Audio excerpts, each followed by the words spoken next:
Hello guys, चीकू boutique में आप सबका स्वागत है। तो फ्रेंड्स, आज मैं आपके लिए एक नई वीडियो लेकर आई हूँ। इस वीडियो में मैं आपको बताऊंगी कि हमें 2 मीटर फैब्रिक में प्लाजो पैंट की कटिंग किस तरह से करनी होती है। तो देखिए, इसके लिए हमें सबसे पहले अपना कपड़ा देखना होता है कि हमारा कपड़ा कितना है।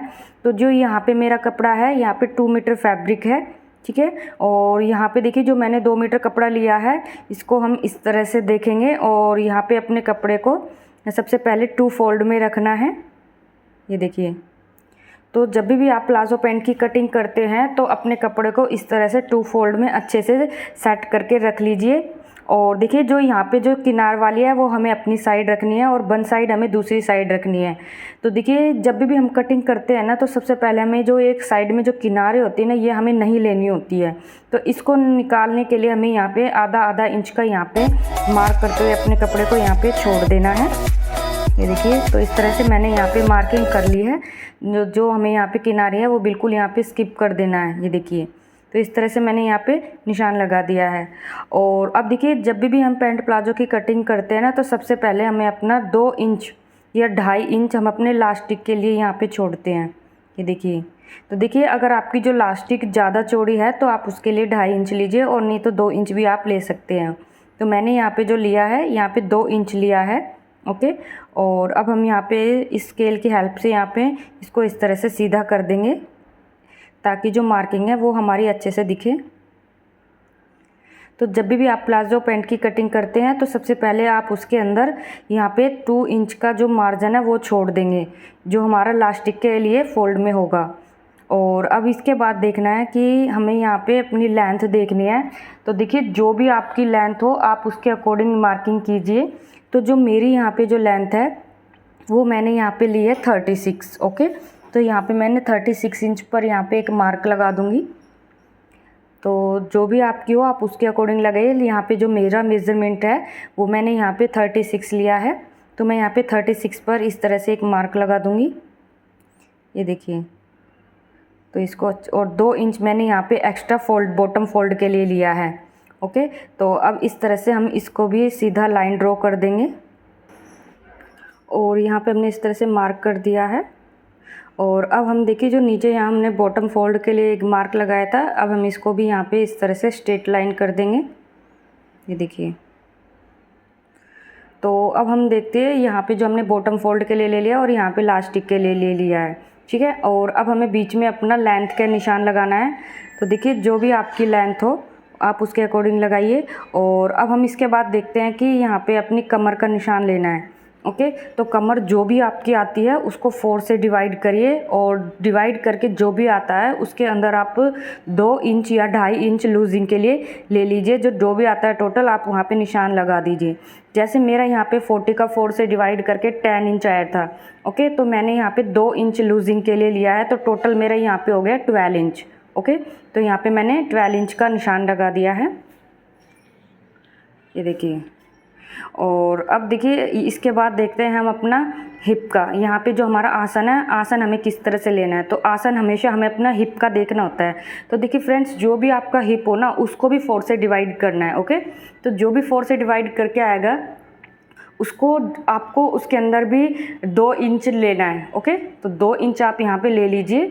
तो मैंने यहाँ पे जो मेरा हिप थी वो यहाँ पे थी 42 का मैंने 4 से डिवाइड किया, तो यहाँ पे मेरा 10.5 इंच आया।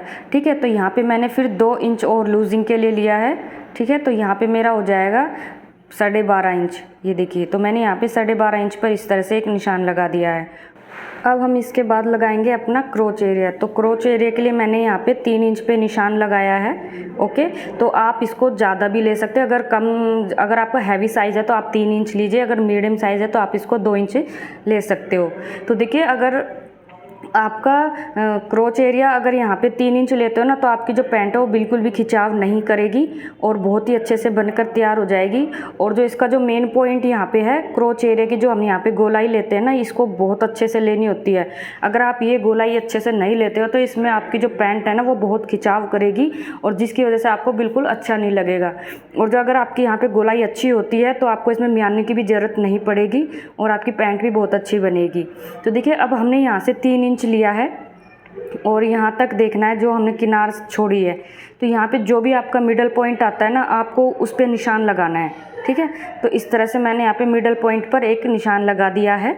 तो देखिए यहाँ पे जो मेरा मिडल पॉइंट आया वो आया 7.25। तो देखिए इसी तरह से आप भी लगाइए, जो भी आपका आता है। यहाँ पे मान लीजिए किसी का 7 भी आता है, किसी का 6 भी आता है, तो आप उसके अकॉर्डिंग यहाँ पे अपना मिडल पॉइंट देख लीजिए, ठीक है। तो इस तरह से, और यहाँ पे एक लाइन ड्रॉ कर लीजिए बिल्कुल सीधा सीधा, ठीक है। और अब हमें यहाँ से देखिए जो भी हमारा यहाँ से इस तरह से नाप कर देखना है, ये फिर से हम यहाँ पे इसका नापेंगे, ठीक है। और इधर भी हम इसी तरह से इतना यहाँ पे एक निशान लगा देंगे, ये देखिए। तो यहाँ पे मैंने इस तरह से जो हमारा मिडल पॉइंट था उसके हम यहाँ पे भी इसी तरह से एक निशान लगा देंगे, ठीक है। तो इस तरह से हमने यहाँ पे बॉटम साइड में भी अपना इस तरह से एक निशान लगा दिया है। और देखिए अब हमें यहाँ पे अपनी मोरी देखनी है। तो देखिए जो भी आपकी मोरी आती है, मान लीजिए यहाँ पे जो मेरी मोरी है वो 6 इंच की है, तो 6 इंच का निशान लगाने के लिए हमने 3.5 इंच हमने दोनों साइड लगा लिया है। जो हमारा मिडल पॉइंट है इसके इधर भी और दोनों साइड हमने 3-3.5 इंच का इस तरह से एक मार्क लगा लिया है। अगर आपकी मोरी कम है तो आप उसके अकॉर्डिंग लगाइए, ठीक है। तो जो यहाँ पे मैंने मोरी थी वो हमारी 6 इंच की थी, तो मैंने यहाँ पे 3.5 इंच का निशान लिया है दोनों तरफ, ओके।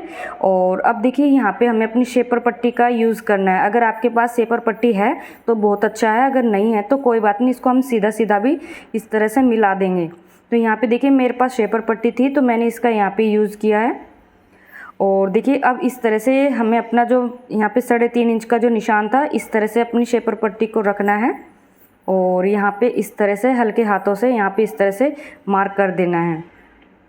और अब इसी तरह से अपनी शेपर पट्टी को उस तरह से फोल्ड करके अब एक मार्क हम इधर लगा देंगे, ये देखिए। तो इस तरह से हमने अपने दोनों मार्क लगा दिए हैं। और अब देखिए इसके बाद जो हमारा यहाँ जो बीच में जो हमने मिडल पॉइंट लिया था, अब इसको भी हम इस तरह से स्केल की हेल्प से यहाँ पे लाइन ड्रॉ करेंगे, ये देखिए। तो यहाँ जो हमने दोनों निशान लगाए थे इस तरह से इसको भी यहाँ पे मिला देंगे, ये देखिए। तो यहाँ भी इसको सीधा सीधा मिला देंगे। तो देखिए फ्रेंड्स इस तरह से हमने जो हमारा फ्रंट पार्ट है पूरा ड्रॉ कर लिया है। जो हमारा मेजरमेंट था उसके अकॉर्डिंग हमने यहाँ पे ड्राफ्ट कर लिया है, ओके। और अब हमें इसके हिसाब से जैसे कि हमने यहाँ पे ड्राफ्ट किया है उसके अकॉर्डिंग हमें अपनी यहाँ पे कटिंग भी करनी है। तो कटिंग बिल्कुल ड्राफ्ट के अकॉर्डिंग ही करनी है, बिल्कुल भी इधर उधर नहीं करना है। अगर आप इसको ज़्यादा लेते हो या कम करते हो तो आपकी जो प्लाजो पैंट है वो अच्छी नहीं बनेगी, आपको बहुत ही दिक्कत आएगी, ठीक है। तो यहाँ पे इसके हिसाब से मार्किंग के अकॉर्डिंग ही यहाँ पे पूरी कटिंग करनी है, ये देखिए। तो इस तरह से मैंने जो पैंट है वो पूरी कट कर ली है। और अब हमें यहाँ पे अपने बैक पार्ट की कटिंग करनी है। तो बैक पार्ट की कटिंग करने के लिए सबसे पहले हम अपने कपड़े को, जो हमारा फ्रंट पार्ट है इसको हम साइड में रखेंगे। और अब अपने कपड़े को जो बचा हुआ फैब्रिक है इसको भी हम यहाँ पे टू फोल्ड में ही रखना है। तो देखिए यहाँ पे जो मेरा वेस्ट है इसको मैं साइड में निकाल दूँगी ताकि कटिंग में हमें बिल्कुल भी दिक्कत ना आए, ये देखिए। तो इस तरह से ही हमने इस कपड़े को भी 2 फोल्ड में लिया है, ओके। और जो हमारा फ्रंट पार्ट था उसको हमें इस कपड़े के ऊपर रख लेना है। तो देखिए फ्रेंड्स जो भी हमारा फ्रंट पार्ट है सेम वैसे ही कटेगा, इसके अंदर बस कुछ चीज़ें हैं जो आपको नोट करनी है और उसको देखना है तो किस तरह से हमने इसको लिया है। तो देखिए फ्रेंड्स जो हमारा फ्रंट पार्ट होता है ना वो बैक पार्ट से छोटा होता है और जो हमारा बैक पार्ट होता है वो हमारा बड़ा होता है फ्रंट पार्ट से। तो बस इसके अंदर जो बातें हैं वो आपको बिल्कुल ध्यान से देखनी है। तो देखिए यहाँ पे सिर्फ क्या करना है कि जो हमने यहाँ अपने कपड़े को इस तरह से पहले अच्छे से सेट करके रख लेना है। अब देखिए ऊपर की साइड से हमें 2 इंच छोड़ना है, एक्स्ट्रा लेना है। अपने फ्रंट पार्ट से 2 इंच यहाँ पे एक्स्ट्रा रखना है कपड़ा, ठीक है। तो यहाँ पे मैंने 2 इंच अपना एक्स्ट्रा रखा है अपने फ्रंट पार्ट से। तो देखिए यहाँ पे 2 इंच एक्स्ट्रा इसलिए लेते हैं क्योंकि जो हमारा बैक साइड होता है वो थोड़ा हैवी साइज़ होता है, तो उसके लिए हमें कपड़ा ज़्यादा ज़रूरत होती है, ठीक है। तो अब देखिए यहाँ से मैंने आसन वाली साइड से भी 2 इंच लिया है। और अब इसको हमें यहाँ से, तो इसमें हमारा जो एक आसन जो हमारा बड़ा होता है, एक आसन छोटा होता है। जो बड़े वाला आसन होता है वो हमारे बैक साइड का होता है। तो ये आसन हमारा इसलिए होता है कि जब हम बैठते हैं तो जो हमारी पैंट है वो बिल्कुल भी खिंचाव नहीं करती यहाँ से, ठीक है। और अब देखिए यहाँ से मैं पूरे में 2-2 इंच का एक्स्ट्रा मार्जिन ले लूँगी। आसन से जो क्रोच एरिया है यहाँ से भी मैं 2 इंच का ले लूँगी और जो हमारा बॉटम फोल्ड है उससे भी हमें यहाँ पे 2 इंच एक्स्ट्रा ले लेना है। तो देखिए इस तरह से मैंने यहाँ पे आपको मार्क करके दिखा दूँगी। तो देखिए यहाँ पे मैंने 2 इंच का जो यहाँ पे लिया था, यहाँ पे सारे में मैंने 2-2 इंच का एक्स्ट्रा मार्जिन ले लिया है। तो देखिए यहाँ पे कटिंग भी हमें इसके अकॉर्डिंग ही करनी है।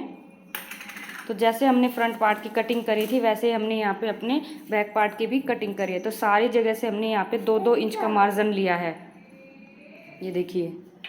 तो फ्रेंड्स इसी तरह से हमें अपने बैक और फ्रंट पार्ट की कटिंग करनी होती है।